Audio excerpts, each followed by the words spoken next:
दोस्तों, गुजरात दंगों को 22 साल हो गए हैं। नरेंद्र मोदी को प्रधानमंत्री बने भी 10 साल से ज्यादा हो गए हैं, मगर इस देश में एक सेक्शन है जो आज भी गुजरात दंगों पर पॉलिटिक्स करने से बाज नहीं आता। ये वो सेक्शन है जो इन दंगों के लिए गुजरात के हिंदुओं को जिम्मेदार बताता है, प्रधानमंत्री नरेंद्र मोदी को कसूरवार मानता है और इतने सालों बाद आज भी इन दंगों के नाम पर देश के मुसलमानों को भड़काता है। मगर हैरानी ये है कि ये लोग गुजरात दंगों की बात तो करते हैं, मगर इनमें से कोई भी भूल कर भी गोधरा कांड का जिक्र नहीं करता। वो गोधरा कांड जिसमें ट्रेन की बोगी में 59 कार सेवकों को जिंदा जला दिया गया था। वो गोधरा कांड जिसके बाद सारे गुजरात में दंगे शुरू हुए। वो गोधरा कांड जिसके लिए बाद में 31 लोगों को उम्र कैद की सजा सुनाई गई। तो आज की वीडियो में हम उसी गोधरा कांड की बात करेंगे। अगली कुछ देर में हम आपको डिटेल में बताएंगे कि 27 फरवरी 2002 की उस मनहूस सुबह को आखिर हुआ क्या था, कौन कौन लोग उस साजिश में शामिल थे, किन किन सरकारों ने बाद में गोधरा के गुनहगारों को बचाने की साजिश की थी। साथ में ये भी आपको बताएंगे कि ये गोधरा कांड अपने आप में इस बात का प्रूफ है कि लेफ्ट लिबरल्स का पूरा इकोसिस्टम किस तरह दुनिया भर में जिहादियों के कुकर्मों पर पर्दा डालने की कोशिश करता है। हम उनके इस प्रोपेगेंडा की भी धज्जियां उड़ाएंगे, लेकिन इससे पहले वीडियो में हम आगे बढ़ें, आपसे गुजारिश है, रिक्वेस्ट है कि वीडियो अगर आपको सही लगे, अच्छी लगे तो इसे शेयर जरूर करें ताकि इतिहास के इस घिनौने हिस्से की सच्चाई एक एक भारतीय तक पहुंच पाए। आइए दोस्तों, शुरू करते हैं।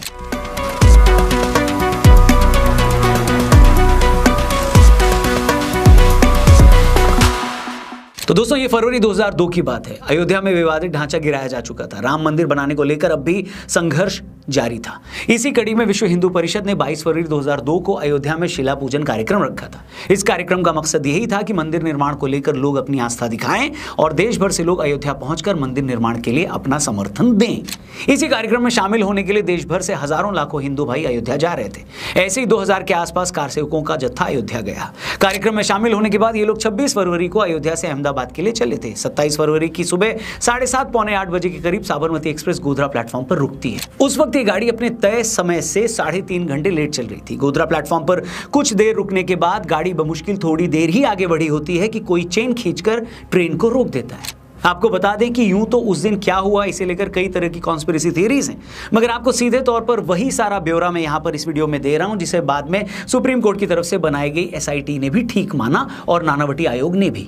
तो हुआ यह कि जैसे ही ट्रेन गोधरा स्टेशन से थोड़ी आगे बढ़ी तो ट्रेन के भीतर से कोई चेन खींचता है। बाद में हुई फॉरेंसिक जांच से यह भी बात साबित हुई कि 3-4 बार चेन खींचकर गाड़ी को रुकवाया गया। ट्रेन जिस जगह रुकवाई गई वहीं पर एक मुस्लिम बस्ती थी। एसआईटी की रिपोर्ट में यह बात सामने आई कि ट्रेन के रुकते ही सैकड़ों की भीड़ ने ट्रेन की तरफ पत्थर मारने शुरू कर दी। इस पत्थरबाजी से घबराकर लोगों ने ट्रेन की खिड़कियां बंद कर ली। तभी पत्थरबाजी का फायदा उठाकर कुछ लोग ट्रेन के अंदर चढ़ गए। आपको बता दें कि जो भी लोग इस साजिश में शामिल थे उन्होंने हादसे की जगह के पास में मौजूद अमन गेस्ट हाउस में एक रात पहले ही मीटिंग भी की थी। तकरीबन 40 लीटर पेट्रोल वहां पर लाकर रख दिया गया था। पत्थरबाजी का फायदा उठाकर ट्रेन के अंदर घुसे लोगों ने पेट्रोल को डिब्बे के अंदर बहा दिया और खुद ट्रेन से कूदकर बर्निंग रैक्स को खिड़की से डिब्बे के अंदर फेंक दिया। यही वजह थी कि सिर्फ 5 मिनट के अंदर ही S6 कोच में इतनी भयंकर आग लग गई कि चंद मिनटों में 59 लोग मारे गए। मरने वालों में 27 पुरुष, 20 महिलाएं और 12 बच्चे थे, जिनमें कुछ बच्चे तो 2-2.5 साल के थे।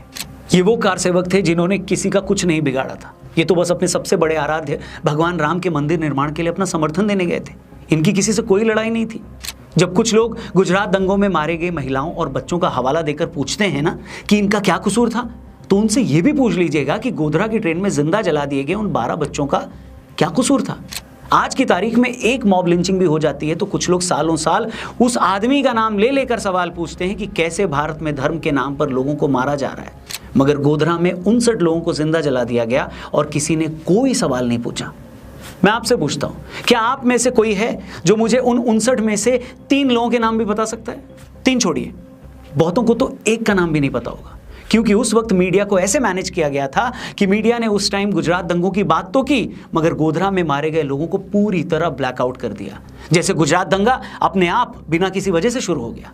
आपको बता दें कि गोधरा में ट्रेन को किस तरह साजिश करके जलाया गया, ये इन्वेस्टिगेशन टीम के लिए आसान नहीं था। लेफ्ट गैंग ने जानबूझकर कई तरह की थ्योरीज फैला दी ताकि सच उन थ्योरीज में फंसकर उलझ जाए, कहीं बह जाए। पहले तो एक झूठ यह फैलाया गया कि गोधरा की घटना कोई साजिश नहीं थी। कुछ लोगों ने कहा सुबह 7:30 बजे गोधरा पहुंचने से पहले साबरमती एक्सप्रेस सुबह 6 बजे के आसपास दाहोद रेलवे स्टेशन पर पहुंची थी। तभी एक मुस्लिम वेंडर ने ट्रेन में चढ़ने की कोशिश की, मगर कार सेवकों ने उसे भगा दिया, जिससे वो वेंडर नाराज हो गया और उसने गोधरा में अपने लोगों को इसकी जानकारी दे दी और उन लोगों ने ट्रेन के गोधरा पहुंचने पर उसे बाहर से आग लगा दी। मगर उस वक्त मामले की जांच करने वाले senior IPS officer Rakesh Asthana ji ने बताया कि हमें शुरू में ही ट्रेन को देखकर लग गया था कि इसे बाहर से आग नहीं लगाया गया है। सच तो यह है कि आज भी बहुत सारे लोगों को लगता है कि उस दिन साबरमती एक्सप्रेस को बाहर से ही आग लगाया गया था, मगर बाद में हुई जांच से इस थ्योरी की हवा निकल गई। राकेश अस्थाना जी ने अपनी रिपोर्ट में बताया कि जिस जगह ट्रेन को आग लगाई गई वो रेलवे प्लेटफॉर्म से बाहर की जगह थी। ट्रेन की जब हालत देखी गई तो हमने नोट किया कि ट्रेन के नीचे की तरफ का पेंट वैसे का वैसा था। अगर ट्रेन को बाहर से आग लगाई गई होती या बाहर से ट्रेन पर पेट्रोल फेंका गया होता तो पेट्रोल पहले खिड़की के आसपास वाले हिस्से पर गिरता। दूसरी बात, इन्वेस्टिगेशन में यह सामने आई कि चूंकि ट्रेन प्लेटफॉर्म के बाहर रोकी गई थी, ऐसे में अगर एक 6 फीट का आदमी भी होगा तो वो भी बड़ी मुश्किल से ही खिड़की तक अपना हाथ पहुंचा पाएगा। इसलिए यह थ्योरी बड़ी जल्दी खारिज कर दी गई कि ट्रेन के बाहर से किसी ने पेट्रोल फेंक कर आग लगाई। वैसे भी ट्रेन के बाहर से अगर कोई पेट्रोल या केरोसिन फेंकता भी है तो पूरी बोगी में इतनी जल्दी आग नहीं फैल सकती। साबरमती एक्सप्रेस के जिस S6 डब्बे में आग लगाई गई थी उसमें आग इतनी तेजी से फैली थी कि चंद मिनटों के अंदर ही पूरा का पूरा डिब्बा जल गया था। इसके बाद इस पूरी इन्वेस्टिगेशन में फॉरेंसिक टीम को इन्वॉल्व किया गया, हर तरह के प्रयोग करके देखे गए, तब जाकर जांच टीम इस नतीजे पर पहुंच पाई कि डिब्बे को आग बाहर से नहीं लगाई गई थी और ये आग पूरी प्लानिंग करके लगाई गई थी। इसके लिए बाकायदा पहले से पेट्रोल खरीद कर रखा गया। जिस पेट्रोल पंप से पेट्रोल लिया गया उस पेट्रोल पंप के मालिक ने भी बाद में कंफर्म किया था कि कुछ लोग बहुत सारा पेट्रोल ले गए थे। इसके बाद उसी जगह बने अमन गेस्ट हाउस में इन लोगों की मीटिंग भी हुई। आप सोचिए, वो ट्रेन उस समय 3.5 घंटे लेट थी तो सुबह 7:30 बजे के करीब पहुंची। अगर ये अपने सही टाइम पर वहां पहुंचती और रुकती तो उस वक्त रात के 3:30 या 4 बजे होते। ज्यादातर लोग नींद में होते और तब ऐसी आग अगर लगाई गई होती तो कितने लोगों की जान जाती। इसके बाद जैसे जैसे जांच आगे बढ़ी तो एक एक करके गुनहगारों के राज खुलने लगे। पता लगा कि इस घटना में कई लोग शामिल थे, जिसमें एक मौलाना उमर जी का भी नाम आया, जिसे इस घटना का मास्टरमाइंड माना गया। एक लोकल मुस्लिम नेता हाजी बिलाल भी इसमें शामिल था, जिसने भीड़ को भड़काया। रफीक हुसैन भटक पर भी इल्जाम लगा कि उसने ट्रेन की बोगी में पेट्रोल फेंका। इसके अलावा फारूक भाना और सलाउद्दीन अब्दुल मलिक भी इस पूरी वारदात में मुख्य साजिशकर्ता थे। बाद में इनमें से कुछ आरोपियों का लाई डिटेक्टर और ट्रूथ सीरम टेस्ट भी करवाया गया। आयोग की जांच पर किसी को शक न हो, इसके लिए आरोपियों का 164 के अंडर जज के सामने ओपन स्टेटमेंट रिकॉर्ड करवाए गए, ताकि बाद में कोई ये इल्जाम न लगा दे कि पुलिस ने कोई दबाव डालकर आरोपियों के झूठे बयान रिकॉर्ड करवाए हैं। आपको बता दें दोस्तों कि ये पूरी इन्वेस्टिगेशन उस वक्त गुजरात कैडर के आईपीएस राकेश अस्थाना जी ने की थी, जो बाद में सीबीआई के स्पेशल डायरेक्टर भी बने। उन्होंने अपनी इस रिपोर्ट को नानावटी आयोग के सामने भी पेश किया। गुजरात के बाहर कई लोगों ने इस पर सवाल भी उठाए, मगर बाद में सुप्रीम कोर्ट की तरफ से बनाई गई एसआईटी भी इस जांच के नतीजों से सहमत हुई। नानावटी आयोग ने जो अपनी फाइनल रिपोर्ट पेश की उसमें भी यह माना कि साबरमती एक्सप्रेस के S6 डब्बे में एक साजिश के तहत ही आग लगाई गई थी। 2011 में एसआईटी की अदालत ने इस रिपोर्ट के बेस पर गोधरा कांड में 31 लोगों को दोषी माना, जिसमें से 11 लोगों को फांसी की सजा सुनाई गई, 20 लोगों को उम्र कैद की सजा। हालांकि गुजरात हाईकोर्ट ने बाद में 11 लोगों की फांसी को भी उम्र कैद में तब्दील कर दिया था। तो दोस्तों, ये तो थी गोधरा कांड की पूरी सच्चाई। पर जैसा कि मैंने शुरू में कहा कि दुनिया भर में लेफ्ट लिबरल गैंग की यह कोशिश रहती है कि जहां कहीं भी जिहादी किसी कांड में इन्वॉल्व है, उन्होंने अगर कोई बड़ा कांड कर दिया है तो उसके आसपास इतनी कॉन्स्पिरेसी थ्योरीज बुंदो ताकि किसी को पता ही ना चले कि सच आखिर है क्या।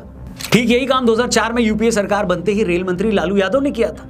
उन्होंने पहली फुर्सत में साबरमती एक्सप्रेस में लगी आग की जांच के लिए सुप्रीम कोर्ट के रिटायर्ड जज उषा बनर्जी की अध्यक्षता में एक कमेटी बना दी। इस कमेटी को पता नहीं क्या जल्दी थी, इसने पता नहीं क्या ही जांच की। इसने बड़ी जल्दी फाइनल रिपोर्ट पेश करके यह बता दिया कि साबरमती एक्सप्रेस के S6 डब्बे में किसी साजिश से आग नहीं लगी, बल्कि ये आग तो एक एक्सीडेंट से लगी थी।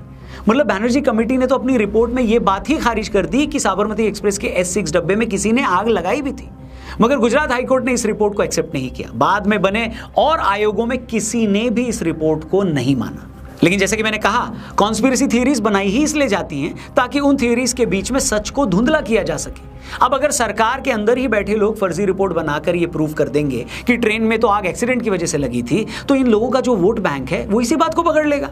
अब ये वोट बैंक यही कहेगा कि देखो, अब तो रिटायर्ड जज की रिपोर्ट भी यही कह रही है कि ट्रेन में आग एक एक्सीडेंट से लगी थी, हमें तो जानबूझकर बदनाम किया जा रहा है। और गोधरा कांड कोई ऐसी पहली घटना नहीं है, ऐसे कई एग्जाम्पल्स भरे पड़े हैं। अमेरिका में जब 9/11 का हमला हुआ तो पूरी दुनिया ने देखा, हम सब ने टीवी पर देखा कि किस तरह अलकायदा के आतंकियों ने वर्ल्ड ट्रेड सेंटर के दोनों टावरों से प्लेन की टक्कर करवाकर 3000 लोगों से ज्यादा लोगों की जान ले ली। मगर कुछ लोग ये सब देखते हुए भी सच नहीं मानते। अलकायदा से हमदर्दी रखने वाले लोग तो ये भी कहते हैं कि हमला खुद CIA ने करवाया है। उसे पता था कि ऐसा हमला होने वाला है, मगर उसने होने दिया ताकि बाद में इस हमले की आड़ में मिडिल ईस्ट में अमेरिकन मिलिट्री भेजी जा सके। इसी से जुड़ी दूसरी कॉन्स्पिरेसी थ्योरी ये है कि ट्विन टावर्स को फ्लाइट टकराकर गिराया नहीं जा सकता। इन टावर्स के अंदर पहले से ही विस्फोटक लगाए गए थे और प्लेन की टक्कर के बाद इसमें धमाका हो गया। इसी तरह पिछले साल 7 अक्टूबर को इजराइल में हमास के आतंकियों ने हमला करके 1200 लोगों की जान ले ली थी। इस हमले को भी सबने देखा, मगर इसके बावजूद कुछ लोग कहते हैं कि इजराइल को तो पता था कि हमास ऐसा हमला करने वाला है, मगर उसने जानबूझकर ये अटैक होने दिया ताकि बाद में गाजा पट्टी को पूरी तरह से बर्बाद किया जा सके। वो तो भला हो 26/11 के हमले के टाइम कसाब पकड़ा गया, अगर वो नहीं पकड़ा जाता तो कुछ लोग कभी नहीं मानते कि वो हमला इस्लामिक आतंकियों की करतूत थी। जो आतंकी पाकिस्तान से आए थे उन्होंने अपने हाथों में कलावा पहन रखा था। इसी बेस पर बहुत सारे लोगों ने हिंदू बता रहे थे। कहने का मतलब है कि चाहे गोधरा कांड हो, चाहे 9/11 का हमला हो, इजराइल पर हमास का हमला हो या फिर 26/11 का मुंबई अटैक, पूरी दुनिया में जिहादियों से हमदर्दी रखने वालों का एक ऐसा इकोसिस्टम है जो हर बार पोल खुलने पर यह साबित करने की कोशिश करता है कि ऐसा कुछ हुआ ही नहीं और यह कांड तो किसी और ने किया है। और ऐसा करने के लिए वो कुछ कहानियां बनाते हैं ताकि सच इन कहानियों में कहीं खो जाए। गोधरा को लेकर भी ऐसी बहुत सारी कोशिशें की गई, इसे साजिश माना ही नहीं गया। जब भी गुजरात दंगों की बात हुई तो इन लोगों ने गोधरा का नाम ही नहीं लिया, जैसे गुजरात दंगे हवा में हो गए। बिना किसी बात के तो दोस्तों सड़क पर भी झगड़े नहीं होते, तो इतने बड़े दंगे कैसे हो जाते? जो दंगे हुए ये अफसोसजनक था, मगर उससे पहले गोधरा में जो हुआ वो भी हर किसी को पता होना बहुत जरूरी है। एंड में बस यही कहेंगे दोस्तों कि चाहे कितनी भी साजिशें हो जाएं, सच को दबा देना इतना भी आसान नहीं है। गोधरा कांड पर हमने जो ये वीडियो बनाई है उसके पीछे हमारी सोच भी यही है कि सच आप तक पहुंचाया जाए और आपकी तरह ये सच और भी लोगों तक पहुंच सके। इसके लिए ज़रूरी है कि आप ये वीडियो ज़रूर शेयर करें, अपने हर एक दोस्त तक पहुंचाएं। साथ ही हमारे चैनल को भी ज़रूर सब्सक्राइब करिए। जल्दी मिलते हैं यहाँ पर एक और वीडियो के साथ। अपना ख्याल रखिए। जय हिंद, वंदे मातरम।